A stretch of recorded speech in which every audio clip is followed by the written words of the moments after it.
नमस्कार, लाख टके की बात में आप सभी का बहुत स्वागत है। आपके साथ मैं हूं नलिनी पांडे। नमस्कार, मैं हूं आपके साथ अमित गर्ग शुक्ला। लाख टके की बात में आपको दिखाएंगे कट्टरता का चैप्टर जिहादी मास्टर, क्योंकि प्रयागराज के मदरसे में आरएसएस और देश विरोधी किताबों से बच्चों को नफरती तालीम दी जा रही थी। साथ ही बात करेंगे सीटों पर टशन टूटेगा गठबंधन, क्योंकि कांग्रेस और समाजवादी पार्टी में अब सीट शेयरिंग पर बात अटक गई है। वहीं आपको दिखाएंगे नौकरी पर टक्कर, वसूली का चक्कर। इसमें आपको दिखाएंगे कैसे सीएम योगी और अखिलेश यादव एक बार फिर से आमने सामने आ गए हैं। साथ ही बात होगी सदस्यता अभियान की, विपक्ष को नुकसान की, क्योंकि बीजेपी हर वर्ग, हर जाति धर्म के लोगों को पार्टी से जोड़ रही है। इसके साथ ही बात करेंगे जाति की बात, जनगणना में साथ। लेकिन सबसे पहले दिखाते हैं नफरती पाठशाला।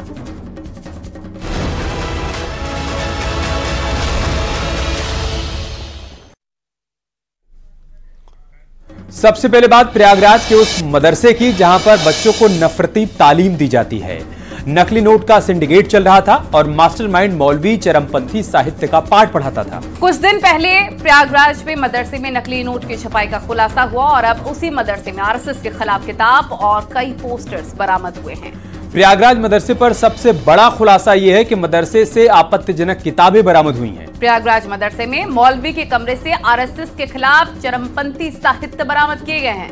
हबीबिया मदरसे के मौलवी पर आरोप है कि वो अपने पास देश विरोधी साहित्य रखा करता था और बच्चों को नफरती तालीम दिया करता था। इसके साथ ही आरोप तो ये भी है कि मौलवी मदरसे में पढ़ने वाले बच्चों को आरएसएस को आतंकवादी संगठन बताता था।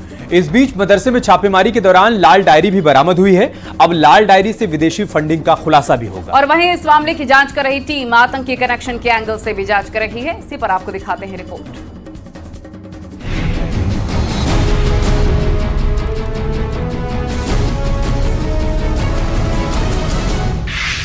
प्रयागराज का वो मदरसा जहां नकली नोट की छपाई होती थी, जहां ब्लैक को व्हाइट करने का खेल चल रहा था, अब उसी मदरसे में आरएसएस के खिलाफ नफरती तालीम की किताब पुलिस के हाथ लगी। मदरसा का मौलवी न सिर्फ बच्चों का ब्रेन वॉश करता था, बल्कि आरएसएस को देश का सबसे बड़ा आतंकी समूह बताया करता था और पूर्व आईपीएस अधिकारी एसएम मुशर्रफ की नफरती किताबें पढ़ाता था।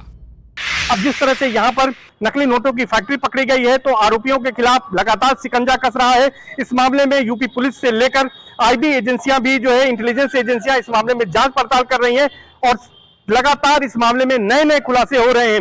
जिस तरह से खुलासा अब इसमें आपत्तिजनक साहित्य को लेकर हुआ है, आरएसएस को लेकर किताब को लेकर हुआ है, तो माना जा रहा है कि इस मामले में आरोपियों के खिलाफ शिकंजा आने वाले दिनों में और तेज होता जाएगा। जिस मदरसे में नकली नोट छापने का खुलासा हुआ था, उसका नाम जामिया हबीबिया मस्जिद आजम है। अब इस मदरसे की तलाशी में कई किताबें मिली हैं। मदरसे से नफरत का प्रचार करने वाली पुस्तकें बरामद हुई हैं। किताबों के साथ कुछ भड़काऊ तस्वीरें मिली हैं। चरमपंथी साहित्य मौलवी के कमरे से निकले हैं। मदरसे का मौलवी किताबों से बच्चों को नफरती तालीम देता था और आरएसएस को आतंकवादी संगठन बताता था।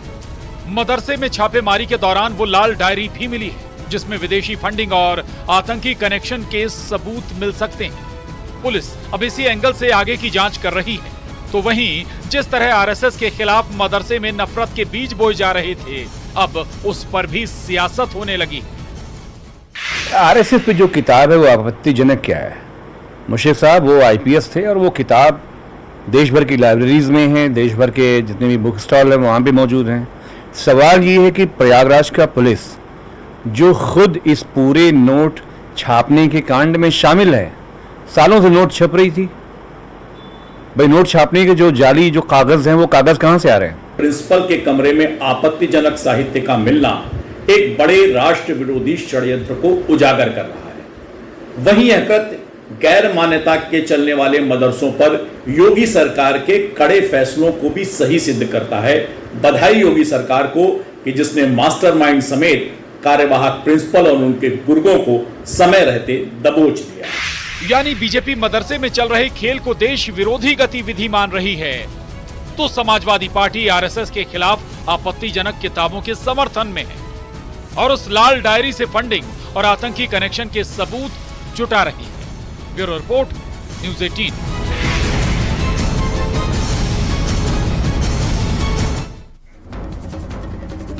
और इस बीच प्रयागराज मदरसे से जुड़ी बड़ी खबर आ रही है। मदरसे में साजिश पर डीजीपी प्रशांत कुमार का बड़ा बयान सामने आया है। प्रशांत कुमार ने कहा, यूपी पुलिस और अन्य एजेंसियां जांच पड़ताल कर रही हैं, हर एंगल से मदरसे में जांच की जा रही है। जांच के आधार पर डीजीपी ने सख्त कार्रवाई की बात भी कही है।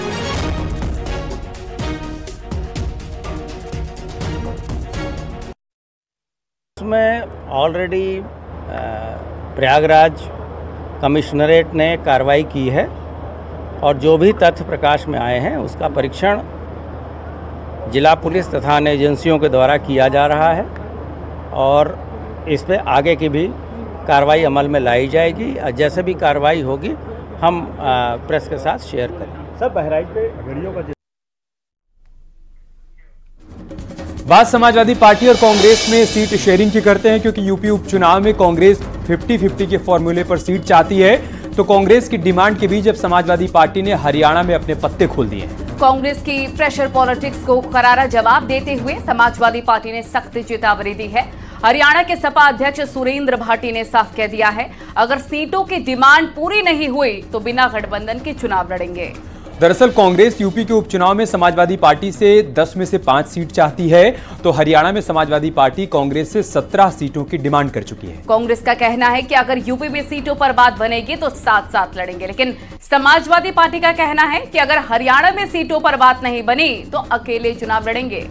हालांकि कांग्रेस ये भी शर्त रख चुकी है कि यूपी में 10 में से 5 सीट पर ही बात बनेगी, तो समाजवादी पार्टी हरियाणा में 17 से कम एक भी सीट नहीं लेना चाहती है। अब ऐसे में सबसे बड़ा सवाल है कि क्या सीटों पर टशन से टूट जाएगा गठबंधन? इसी पर आपको दिखाते हैं रिपोर्ट।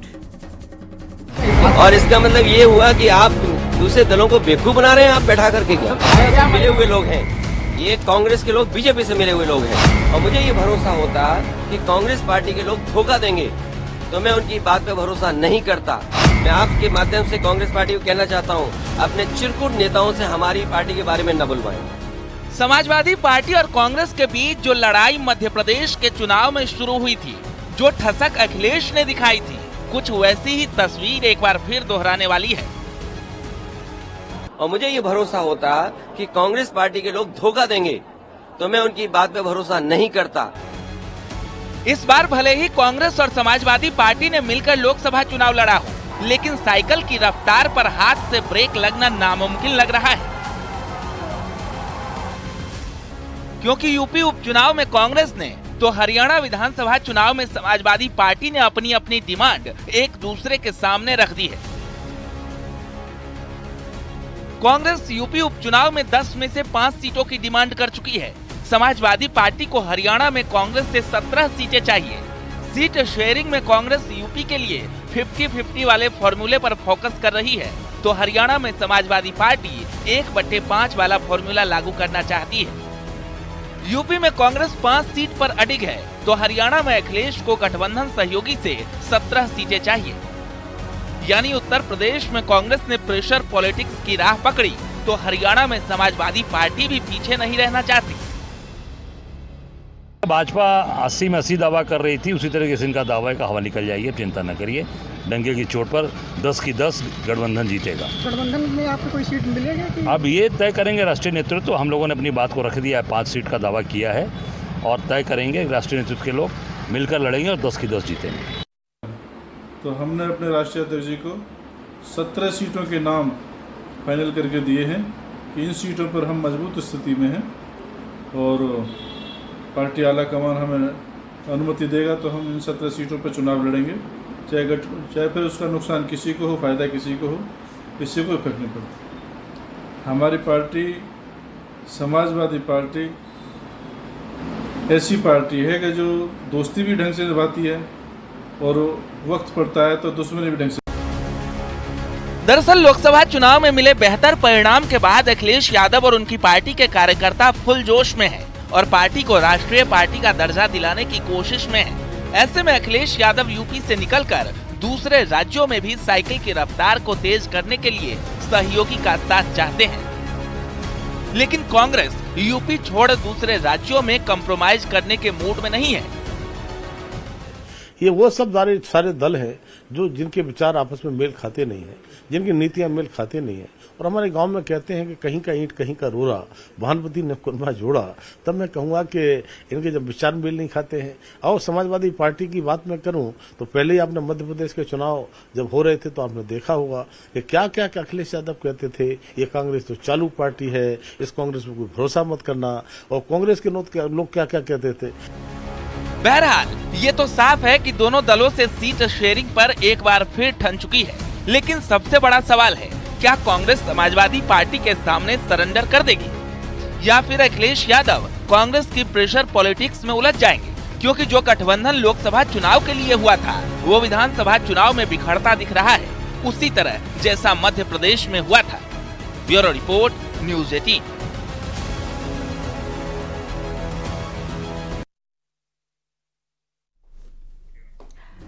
और उत्तर प्रदेश के सबसे बड़े एग्जाम में यूपी सरकार 100 में से 100 नंबर से पास हो चुकी है, लेकिन विपक्ष का फोकस अब भी पुलिस भर्ती परीक्षा को लेकर गुमराह करने का है। ऐसे में सीएम योगी ने न सिर्फ अखिलेश के गढ़ में 2017 से पहले की याद दिलाई, बल्कि उन्होंने चाचा भतीजे पर वसूली का ठप्पा लगा दिया, जिस पर अखिलेश यादव ने पलटवार कर दिया है। सीएम योगी ने कहा कि यूपी में 2017 से पहले सरकारी नौकरी में वसूली होती थी। इस पर अखिलेश यादव ने कहा 2017 से पहले मेरिट के आधार पर भर्ती हुआ करती थी। सीएम योगी ने कहा कि नौकरी के नाम पर वसूली में चाचा भतीजे साथ हुआ करते थे, जिस पर अखिलेश यादव ने कहा कि समाजवादी पार्टी की सरकार में किसी तरह का भ्रष्टाचार नहीं हुआ था। जब मुख्यमंत्री ने कहा पहले विकास के नाम पर लूटपाट होती थी, तो सपा अध्यक्ष ने कहा 2017 से पहले प्रदेश में खूब विकास हुए हैं। वहीं सीएम योगी ने अखिलेश यादव पर निशाना साधते हुए कहा कि यूपी के लोग अब धक्का नहीं खाएंगे, तो अखिलेश यादव ने कहा कि मुख्यमंत्री खुद जाने वाले हैं। किसी भी सिविल पुलिस की सबसे बड़ी भर्ती थी, सबसे बड़ी भर्ती, और कहीं कोई शिकायत नहीं, कोई भेदभाव नहीं, कोई भ्रष्टाचार नहीं। क्या यही काम 2017 के पहले भी होता था क्या?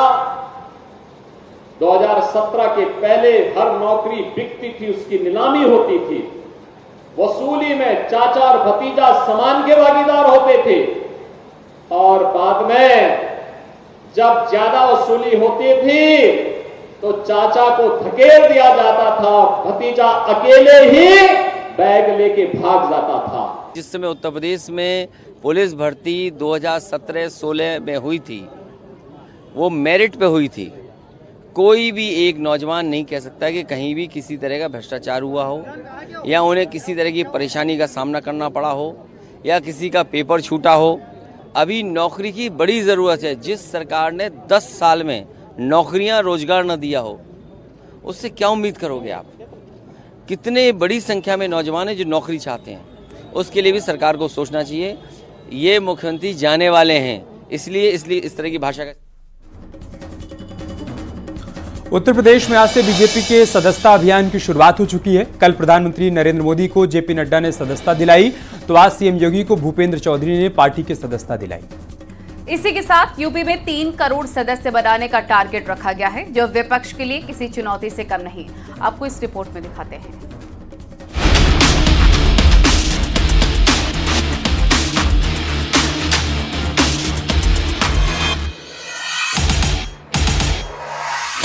– 51 दिन, 3 करोड़ का लक्ष्य और आर्टिफिशियल इंटेलिजेंस का इस्तेमाल बीजेपी के उस अभियान के लिए है जिसमें देश भर में 28 करोड़ सदस्यों का टारगेट है। पूरब से पश्चिम तक और उत्तर से दक्षिण तक पार्टी को और मजबूत करने का प्लान है।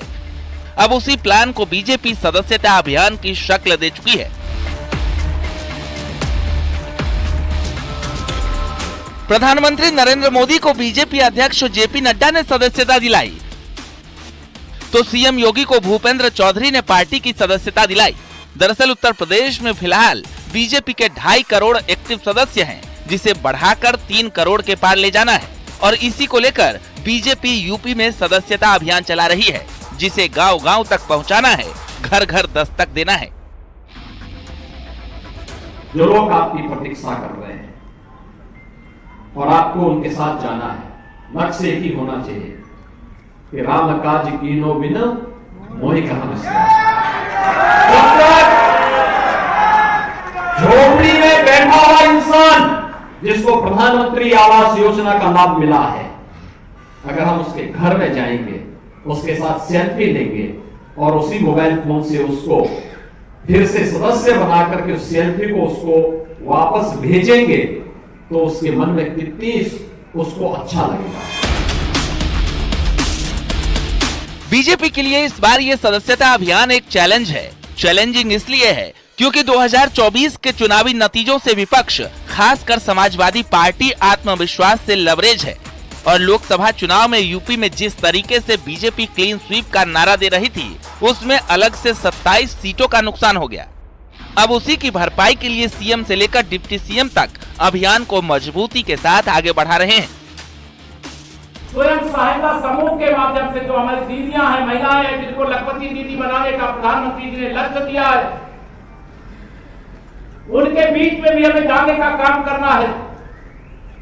वो भारतीय जनता पार्टी परिवार का हिस्सा बनना चाहती, उनको भी जोड़ने का, क्योंकि आधी आबादी वो भारतीय जनता पार्टी के साथ खड़ी होना चाहती, क्योंकि यहाँ सुरक्षा है, यहाँ सुशासन है, यहाँ विकास है, यहाँ उनके जीवन के सामने जो संकट उनको दूर करने का मौका है।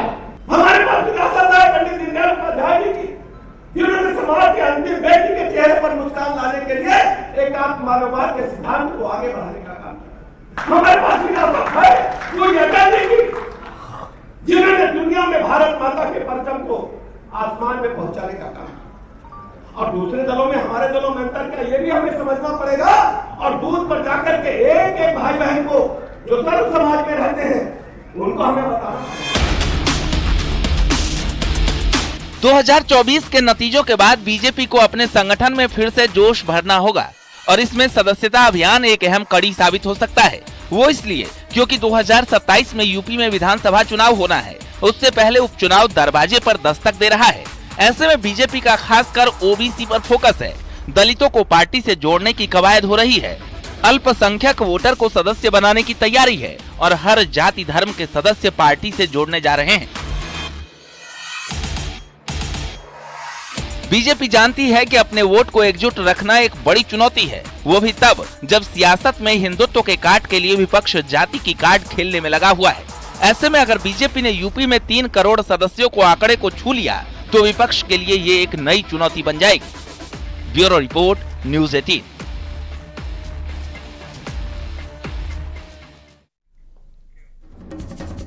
जातिगत जनगणना पर सियासी बहस पहले से ही जारी थी, लेकिन अब आरएसएस के बयान के बाद इस मुद्दे ने जोर पकड़ लिया है।